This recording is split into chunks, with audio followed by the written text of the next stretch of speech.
ನಮಸ್ಕಾರಗಳು. ನಾನು ಜ್ಯೋತಿ ಭಟ್. ಜ್ಯೋತಿ ಭಟ್ಸ್ ಪ್ರಪಂಚಕ್ಕೆ ಸ್ವಾಗತ. ಇನ್ನೇನು ಸೌರಮಾನ ಯುಗಾದಿ ವಿಷು ಹಬ್ಬ ಬರುತ್ತಿದೆ. ಅದಕ್ಕೆ ಉದ್ದಿನ ಕಡುಬು ವಿಶೇಷ.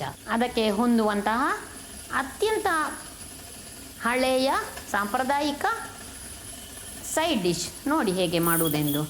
1 ಚಮಚ ಮೆಂತೆಯನ್ನು ತೆಗೆದುಕೊಂಡಿದ್ದೇನೆ. ಮೆಂತೆ ಉದ್ದಿನಿಂದ ಉಂಟಾಗುವ ಗ್ಯಾಸ್ಟ್ರಿಕ್ಕನ್ನು ನಾಶ ಮಾಡುತ್ತದೆ.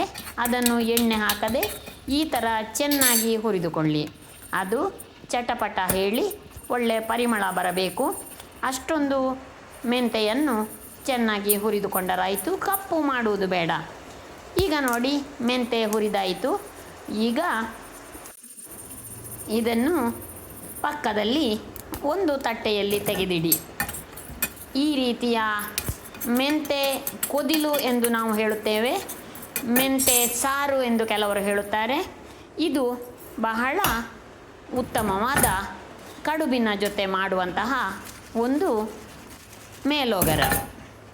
ಈಗ ಖಾರಕ್ಕೆ ಬೇಕಿದ್ದಷ್ಟು ಬ್ಯಾಡಿಗೆ ಮೆಣಸು ನಾನಿಲ್ಲಿ 3 ತೆಗೆದುಕೊಂಡಿದ್ದೇನೆ. ಇದನ್ನು ಚೂರು ಎಣ್ಣೆ ಹಾಕಿ ಹುರಿದುಕೊಳ್ಳಿ. ಇದನ್ನು ಕೂಡ ತಣ್ಣಗಾಗಲು ಬಿಟ್ಟು ಮಿಕ್ಸಿ ಜಾರಿಗೆ ಹಾಕಿಕೊಳ್ಳೋಣ. ಈಗ ಇದಕ್ಕೆ ಅರ್ಧ ಗಡಿ ತೆಂಗಿನ ತುರಿಯನ್ನು ಹಾಕಿಕೊಳ್ಳೋಣ. ಬೆಳಿಗ್ಗೆ ಚಟ್ನಿ ಮಾಡಿದರೆ ಮಧ್ಯಾಹ್ನಕ್ಕಾಗುವಾಗ ಅದರ ರುಚಿ ಕೆಡುತ್ತದೆ. ಈ ಥರ ಮಾಡಿಕೊಂಡರೆ ಇದು ಎಲ್ಲದಕ್ಕೂ ಒಳ್ಳೆಯದು. ಇದಕ್ಕೆ 1 ನೆಲ್ಲಿಕಾಯಿ ಗಾತ್ರದ ಹುಣಸೆ ಹುಳಿ, ಹಾಗೆಯೇ ಸ್ವಲ್ಪ ನೀರನ್ನು ಹಾಕಿ ಈ ಥರ ಮಿಕ್ಸಿಯಲ್ಲಿ ನುಣ್ಣಗೆ ರುಬ್ಬಿಕೊಳ್ಳಿ. ನೋಡಿ, ಹೆಚ್ಚು ನುಣ್ಣಗೆ ಆದಷ್ಟು ಒಳ್ಳೆಯದು. ಇದು ಖಾರ ಹೆಚ್ಚು ಕಡಿಮೆ ಮಾಡಿಕೊಳ್ಳಬಹುದು. ಮೆಂತೆಯನ್ನು ಸರಿಯಾಗಿ ಹುರಿದುಕೊಳ್ಳುವುದು ಅತ್ಯಂತ ಅವಶ್ಯಕತೆ. ಈಗ ನೋಡಿ, ಅದು ಸಾರು ರೀತಿಯಲ್ಲಾದರೆ ಸ್ವಲ್ಪ ಹೆಚ್ಚು ನೀರು, ಸಾಂಬಾರು ರೀತಿಯಲ್ಲಿ ಆದರೆ ಸ್ವಲ್ಪ ದಪ್ಪ. ನಾವು ಹೆಚ್ಚಾಗಿ ಸ್ವಲ್ಪ ಮಧ್ಯಮ ತರಗತಿಯಲ್ಲಿ ಇದನ್ನು ತೆಳ್ಳಗೆ ಮಾಡಿಕೊಳ್ಳುತ್ತೇವೆ.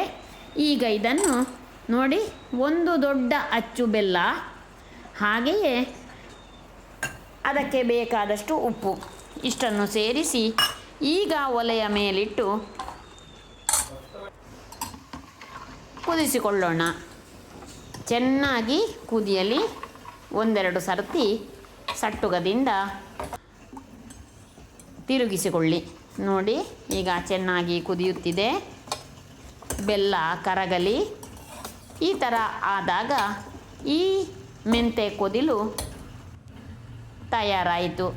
ಪರಿಮಳಕ್ಕೆ ಬೇಕಿದ್ದರೆ 1 ಸೀಳು 2 ತುಂಡು ಹಸಿಮೆಣಸಿನಕಾಯಿ ಹಾಕಿಕೊಳ್ಳಿ. ಖಾರ ಹೆಚ್ಚು ಬೇಕೆಂದರೆ ಇನ್ನೂ 2 ತುಂಡು ಹಾಕಿಕೊಳ್ಳಬಹುದು. ಅದೆಲ್ಲ ಅವರವರ ಖಾರಕ್ಕೆ ಬಿಟ್ಟಿದ್ದು. ಆದರೆ ಇಲ್ಲಿ ಮುಖ್ಯವಾಗಿ ಮೆಂತೆ ಉಪಯೋಗ ಅತ್ಯಂತ ಅಗತ್ಯ. ಇದಕ್ಕೆ ಹೆಚ್ಚೇನು ಸಾಂಬಾರ ಪದಾರ್ಥಗಳು ಉಪಯೋಗ ಮಾಡುವುದಿಲ್ಲ. ಇದು ಉದ್ದಿನ ಕಡುಬು. ಉದ್ದಿನಲ್ಲಿರುವ ಗ್ಯಾಸ್ಟ್ರಿಕ್ ಅಂಶವನ್ನು ತೆಗೆಯಲು ಇಂತಹ ಮೆಂತೆ ಕೊದಿಲು ಮಾಡಿದರೆ ಅದು ಅತ್ಯಂತ ಉತ್ತಮವಾದ ಒಂದು ಕಾಂಬಿನೇಷನ್. ನಮ್ಮ ಆಹಾರ ವಿಜ್ಞಾನ ಎಷ್ಟೊಂದು ಶ್ರೇಷ್ಠವಾಗಿದೆ. ಇದಕ್ಕೊಂದು ಸಾಸಿವೆ ಎಣ್ಣೆ ಹಾಕಿ ಒಂದು ಸಣ್ಣ ಒಗ್ಗರಣೆ ಮಾಡೋಣ. ಇದಕ್ಕೆ ಒಂದು ತುಂಡು ಮೆಣಸಿನ ಹಾಕಿಕೊಳ್ಳಿ, ಒಣಮೆಣಸು, ಹಾಗೆ 1 ಚೂರು ಕರಿಬೇವು ಹಾಕಿದರೆ ಪರಿಮಳ ಚೆನ್ನಾಗಿರುತ್ತದೆ.